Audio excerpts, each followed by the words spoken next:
어제 말씀 주일날 우리가 새벽에 모이지 않아서 나누지 못했는데요. 어제 말씀은 하나님께서 출애굽 2년 1월 14일 일몰 때 유월절을 지키라고 명령하셨고, 이스라엘은 그 명령에 따라 유월절을 규례를 주신 대로 지켰습니다.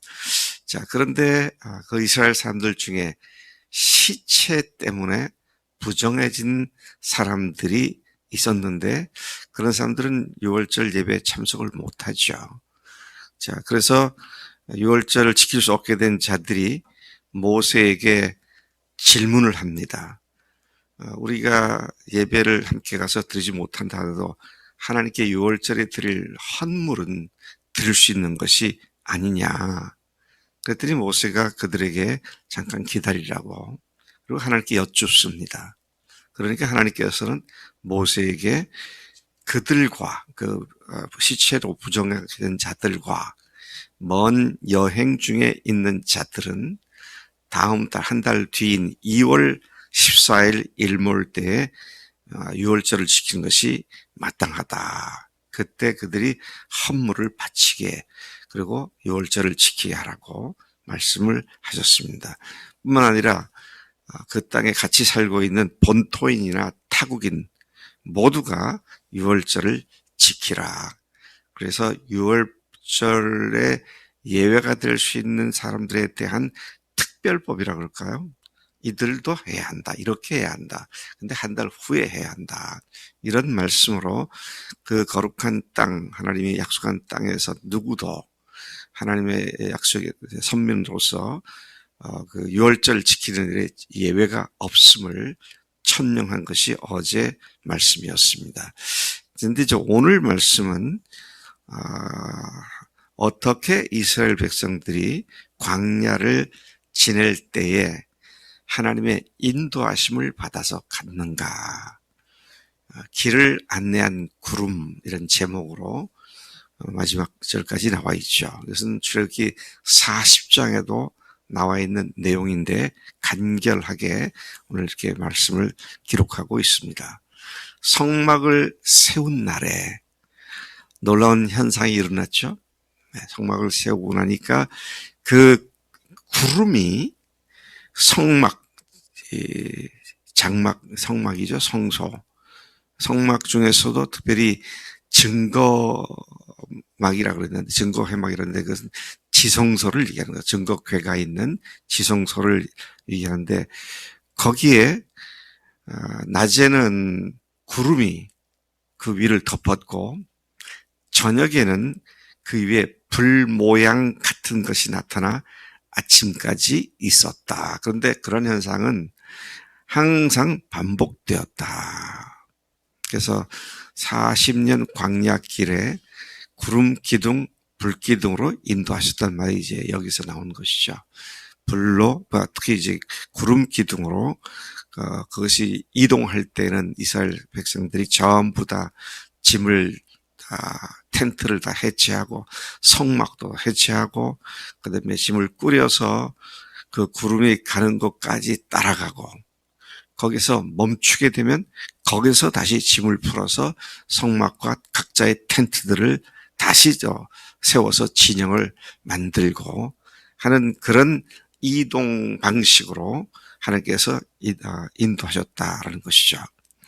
17절에 보면 구름이 떠오를 때는 이스라엘 자손이 모든 수경지 시설물들을 다 싸서 짐을 꾸려서 구름이 인도하여 머무는 곳으로 이동해서 거기에다가 진을 쳤다. 18절, 그렇게 이스라엘 자손은 여호와의 명령을 따라 행진했고 여호와의 명령을 따라 진을 쳤으며, 구름이 성막 위에 머무는 동안에는 그들이 진영에 머물렀고, 구름이 성막 위에 오랜 날 동안 머물면 여호와의 명령을 지켜 행진하지 않았다.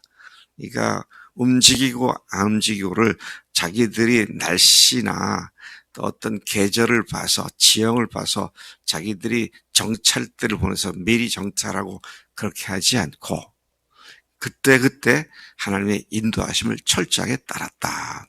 이런 말씀을 지금 하고 있는 것이죠. 여러분, 이게 쉬울까요?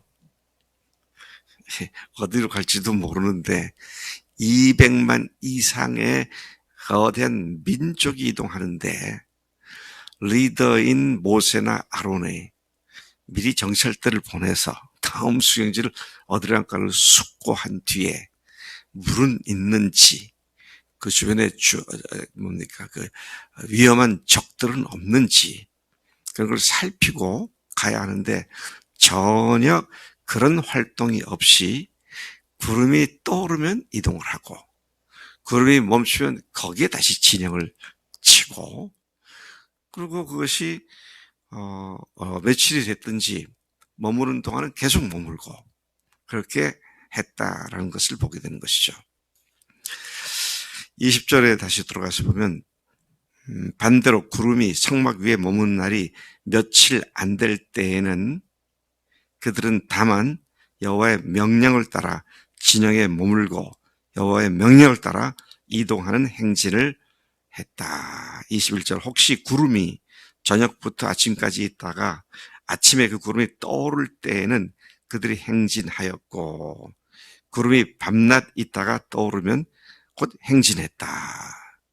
그 구름이 얼마 동안 머물든지 길게 머물든지 짧게 머물든지 오로지 그들이 이동하는 것은 하나님께서 구름을 통해 인도하시고 명령하신 대로 그들은 이동하거나 머무르는 일을 반복했다는 것이죠.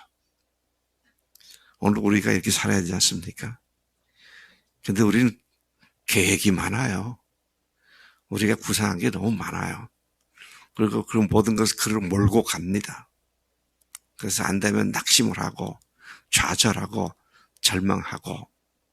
근데 이 이스라엘 백성들은 그렇게 가니까 좌절할 것도 없고 앞으로 어디로 가지 염려할 것도 없고 인도하신 대로 가면 되겠구나. 근데 말이 그렇지 이게 쉽습니까? 여기 뒤에 보면은요 22절에 보니까 때로는 이틀, 때로는 한 달, 때로는 1년이 걸리더라도 구름이 성막 위에 머물러 있을 동안에는 이스라엘 자손이 진영에 머물렀고 행진하지 않다가 떠오르면 행진했다. 그렇게 말하잖아요. 여러분, 이스라엘 백성들의 각 사람들의 텐트가, 각 가정의 텐트가 얼마나 큰 것인지에 대한 규모는 나와 있지 않은데, 중동 지역을 가보면, 중앙아시아도 가보면, 그 텐트가 작지 않습니다. 우리 캠핑 가는 텐트가 아니에요. 네, 굉장히 두껍고 큰, 그래서 심지어는 20명도 들어가서 생활할 수 있는, 작은 건 10명도 들어가겠죠. 이게 무겁지요. 또 텐트를 세우려니까 복잡하죠. 근데 구름이 떠오르는 거 어떡합니까? 하나님이 이동하라 하시니까 이동하죠. 도착했습니다. 그래서 또 다시 또 번거롭게 다시 쳤습니다. 근데 말씀을 보면 이틀 후에 다시 또 떠오릅니다. 이거 쉽지 않았을 것 같아요. 또야? 그랬을 것 같아요. 근데 그들이 그냥 구름이 이동하는 대로 순종해서 나아갔다. 자기들의 불호, 좋아하고 좋아하지 않고 관계없이 성령께서 인도하시도록 갔다. 어떤 때는 한 달, 어떤 때는 1년이 걸리더라도 이렇게 인도하신 대로만 갔다라는 것이죠. 안희숙 여사, 안희숙 사모가 죽으면 죽으리라의 저자죠. 근데 그분이 한국에서 살 때 작곡 작사를 한 그 찬송가가 내일 일은 난 몰라요 하루하루 살아요 그 찬송을 만들어서 발표를 하고 또 많은 사람들이 즐겨 불렀죠. 앞에 일 난 모르는데 하루하루 그날 주님이 인도하신 대로 가겠습니다. 그렇게 움직이니까 하나님께서 하나님의 계획과 하나님의 모든 정황들 가운데 최선으로 그들을 인도하기 시작하는 것을 보게 되는 것이죠. 제가 구멍난 복음을 기어라 이 책을 쓴 뒤에 지금 8개국어로 번역이 되어 있는데, 제 생각엔 1년에 최소 한 서너 나라를 다니면서 세미나를 하고 계속 그들에게 복음을 다시 선포하는 일을 해야겠다, 그런 생각을 했는데, 웬걸 3년 전에 코로나로 딱 막혀서 한 군데도 못 갔잖아요. 그럼 앞으로 어떡하지? 근데 이 동인도에서 작년부터 불렀는데 작년에 집사님 수술 받느라 못 갔고 이번에 2월달에 갔죠. 또 사실은 상범의 아버지 이건우 선교사가 있는 델리 북쪽으로 해서 2군데를 가려고 했거든요. 근데 주님께서 이번에는 한 군데만 갔다 와. 그래서 그쪽을 막으시더라고. 네, 알았습니다. 주님께서 하신 대로 가는 거예요.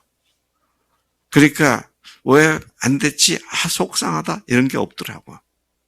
주님께서 인도하신 대로 순종하면 되겠구나. 그래서 여러분, 우리의 일상도 마찬가지입니다. 뭘 미리 계획을 세워놓고 치밀하게 움직이고 그렇지 않고 인도하신 대로만 순간순간 영적으로 깨어 있어서, 그리고 무슨 말씀인지 번거롭거나 귀찮게 생각하지 않고 그냥 순종하면 주님께서 우리의 길을 가장 안전한 최선의 길로 인도하신다는 말씀인 것이죠.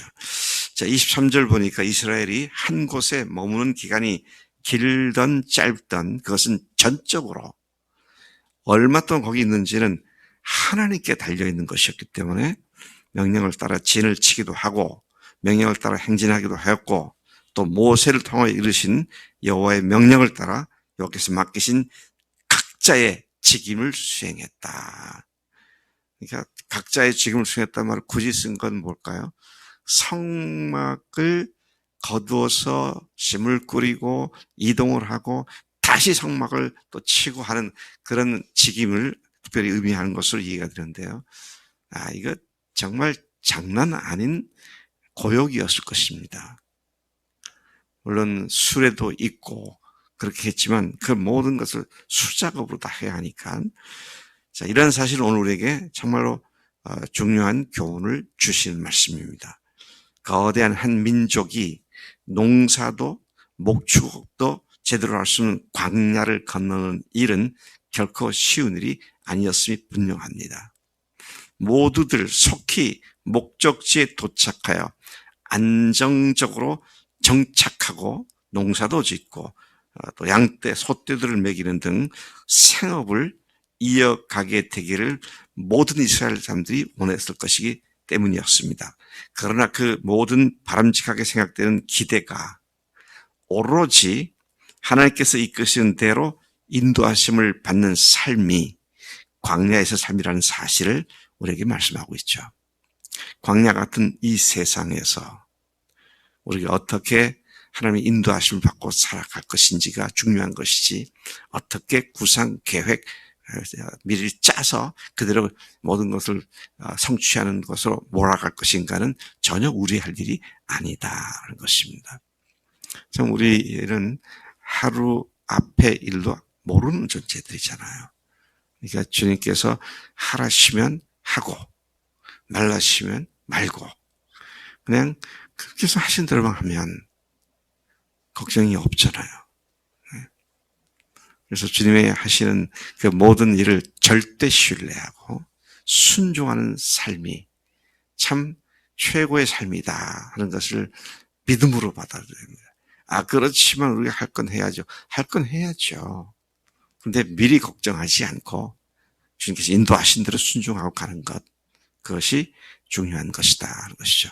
하나님 아버지 감사합니다. 이 아침에 어떻게 보면 말도 안 되는 40년 광야 생활을 이스라엘 백성들이 자신들의 계획이 아니라 모세의 계획이 아니라 또는 민중들의 의견을 모아 민주주의로 행동한 것도 아니고 오로지 하나님께서 명령하시는 대로 이틀 후에 떠나든 한 달 후에 떠나든 1년이 걸리든 주님의 타임 스케줄에 그냥 순종한 그 모습을 우리에게 말씀해 주셨는데, 하나님 오늘 우리도 이 생을 살아가면서 주님께서 말씀하신 것을 민감하게 알아듣고 그 말씀에 매일매일 순종함으로 하나님의 위대한 종들로서의 삶을 살 수 있도록 인도하실 줄로 믿습니다. 하나님의 것입니다. 우리의 모든 것이 주님의 것입니다. 주님께 절대 순종하겠습니다. 감사하고 예수님의 이름으로 기도를 쌉나이다. 아멘, 아멘.